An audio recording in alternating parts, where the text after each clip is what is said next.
What's poppin', survivors? It's Vaughn here with another urgent message. Start calling y'all survivors because everybody that watches these videos will survive with everything that's coming. I'm here with a reality check that most people don't seem to understand. The majority never survives the crisis. Your job is to detach from the majority. The majority never encounters a disaster unscathed and unaffected,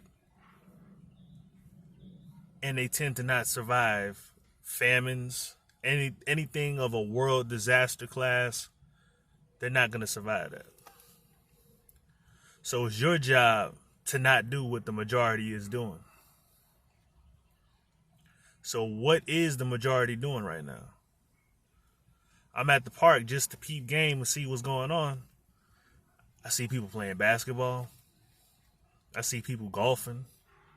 I see people playing tennis. I see people walking their dogs. Doing all of these activities as if we're not at war. We're not at World War III levels.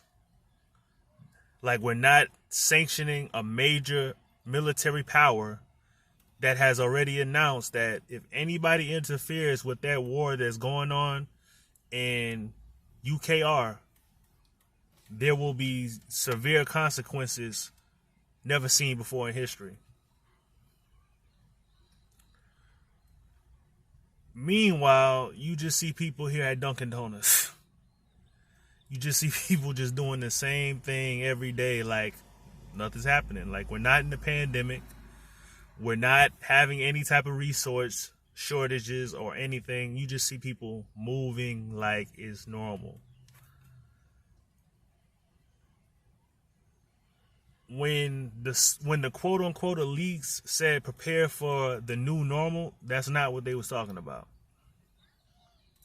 They were talking about the aftermath of everything you see on the major news, everything you see on the mainstream news cycle. That's what they're talking about.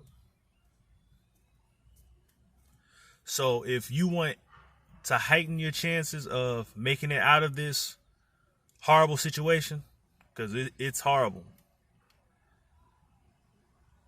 you have to keep your head on a swivel and you have to abide by survival tactics, whether it's the tactics that I give you, whether it's the tactics that you see from other YouTubers, whether it's just even your tactics. You're going to have to abide by a set of rules that will ensure or at least heighten your chances of survival out here. So I'm going to be driving a survival tactics, like little series, things that you can keep in mind when all of this goes off, when the system just goes and just turns off. Because that's what's coming. So beware of the zombie mind, because that's what they want you to have. Beware of the distracted mind. That's what I call it. Beware of that mind, because it will leave you in a very vulnerable place. So I'm going to get to making those videos. I'm going to holler at you. And if you have any survival tactics you want to put in this video so the people that come across it can see it, go ahead and drop that below so I can even see it. There's things that I don't even know. So always feel free to drop important information in my comment section. I know you probably don't see that in all comment sections, but you can drop it in mine. So I'm going to talk to y'all later, man.